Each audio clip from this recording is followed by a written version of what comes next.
Right. My wife, at one time in our marriage, uh, she gives classes all over and she gives lectures all over the place. But there was one period of about 10 years that she wanted to travel around the world. She wanted to travel around the world. And we got special deals in traveling, and we stayed at Chabad houses, so it didn't cost us so much. And my wife is a well-known speaker also, and I play guitar also. And so I said, we'll appear at your Chabad houses, and we'll this. But she wanted to see the world. So she schlepped me to all these places. I mean, I enjoy traveling around the world like I enjoy going to the dentist. I really would like to. I'd like to stay at home and to give classes or whatever, but not to travel around the sea. The mountains in China, and then there's the mountains in Switzerland, and compare them to the mountains in Romania, and then there's the mountains in Russia to see this river and that river. Anyway, but my wife enjoys it, and because I went with her, so I had to go with her. I had to not just go with her, I had to enjoy going with her, because if I didn't say, oh, another mountain to see the mountain, that wrecks the whole thing. I had to say, oh, a mountain. He never saw such a mountain. That's a mountain. See, the mountain we saw before, that was a mountain. This is a mountain. This a mountain is so exciting. So I had to do that with all the rivers and the buildings. This is a building. I never saw such well, I'm so happy. Anyway, so we went to Holland. In Holland, okay, there's not really that much to see in Holland. She wanted to go to the Van Gogh Museum, which I admit was pretty interesting. It was interesting to see Van Gogh. And so, okay, so we're coming back. This is the story. So we're coming back on the flight from Holland. So I'm a Chabad Chassid, right? And it was daytime. So I stand up and I take my tefillin out and I ask people if they're Jewish, and if so, would they like to put on tefillin?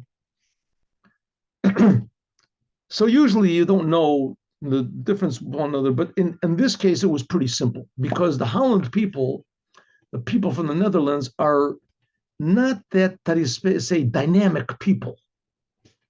I mean, I noticed that whenever I was, they're pretty much all the time just sort of, once in a while they look, and once in a while, little laugh or something, but they're pretty much, sort of like the wooden shoes from Holland, So it wasn't really hard. I look at my tefillin, and the Holland people, what are the Dutch people? They're pretty much immobile. They're just sort of sitting. And on the other hand, the Jews, especially the Israelis, they never stop moving. They're moving all the time, and the place is packed with Israelis.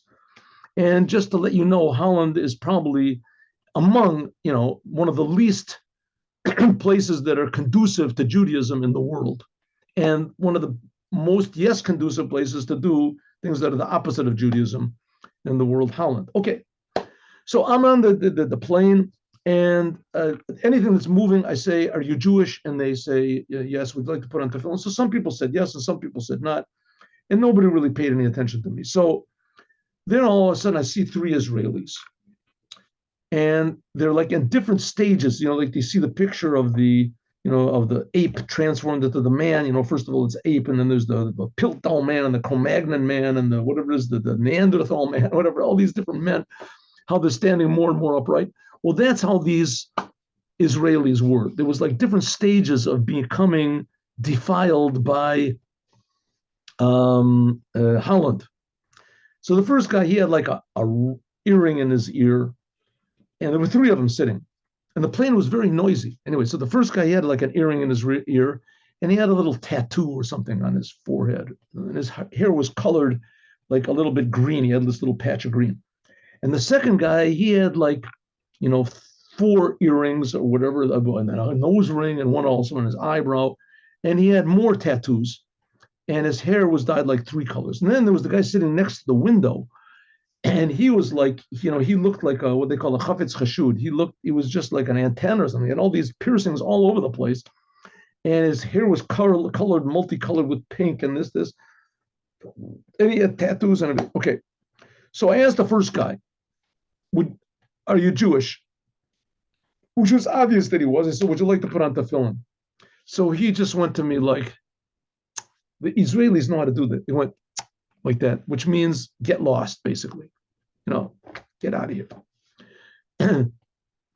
So I said to the second guy, what about you? Would you like to put on tefillin? So he goes, sleeping. He fell asleep, suddenly fell asleep, doesn't want anything to do. And so I asked the third guy, would you like to put on tefillin? Now, the first guy, he's already getting angry, right? He's getting angry. I'm bothering these people. So would you like to put on, I have the tefillin out. Would you like to put on tefillin? So the third guy, he's sitting next to the window. He's the one with all the tattoos and stuff. So I said, would you like to put on tefillin? I spoke in Hebrew. Want to put on tefillin? And the third guy said, what? And the first guy is looking at me like, would you just leave us alone? So I said, tefillin. He said, tefillin. The third guy said, tefillin. Sure, of course I want him to. Of course.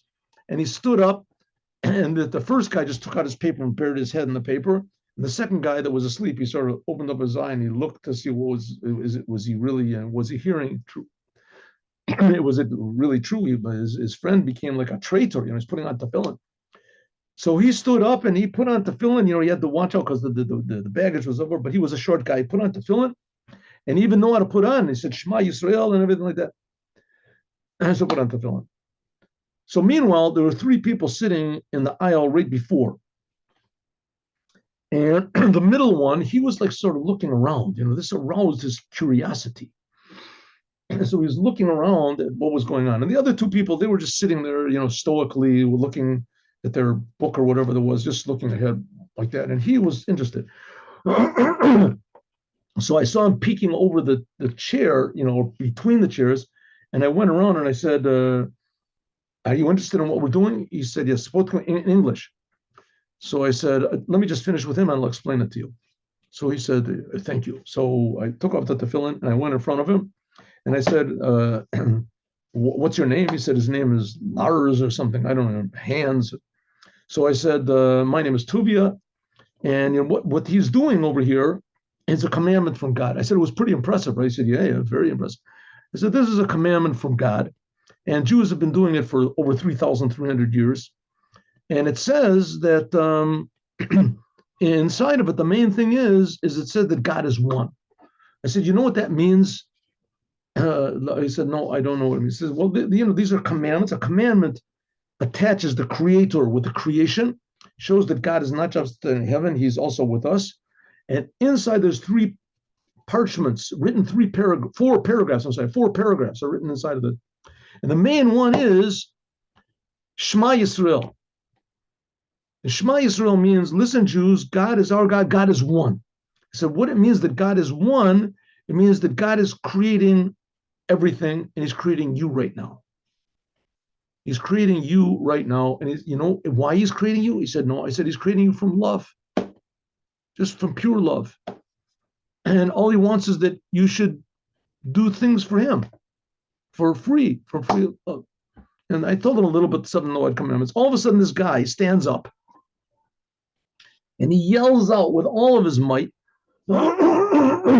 He yells out like he's making a big announcement to the people. It was sort of noisy, so maybe only a few seats in front of him after him heard. So he said, this rabbi is right. And I want to apologize to him for all that my people have done to his people. We have taken a man and said that he is God, and we tried to negate the holy commandments. He screams out like this. He sits down. I don't know, maybe the guy does this every day at 2:00, just has one of these attacks, but I don't think so. So he said that he straightened his tie and he shook hands with me. And meanwhile, the two people that are sitting on the side, they sort of like, they sort of looked at him, and then they sort of came back. And the other people around him, they sort of looked at him. So I shook his hand. What did I see from this story? First of all, I saw from the story that you can't tell a book by the cover. The Jews that I thought might put on tefillin didn't want anything to do with it. And the Jews that I was certain would not put on, he specifically did. It woke up inside it. And it comes to show that deep down inside of every Jew, no matter what, no matter where, is even in this person who was so ornamented like a totem pole or something, is he, inside of him was a Jewish soul that he wanted to put on tefillin. And also that the non-Jews are also interested in connecting to their creator. but maybe most of all, learning that if you do something good and you're not worried about the surrounding and you do it in a good way, that there are good results. And that's why we're here in the world, in order to break the indifference and the false egotism and ignorance of the world. We can only do that by being positive and wanting Mashiach now and doing everything we can to bring Mashiach now. And I'll answer the questions, but have a good day with, God willing, Mashiach now. Let's see, turn this off.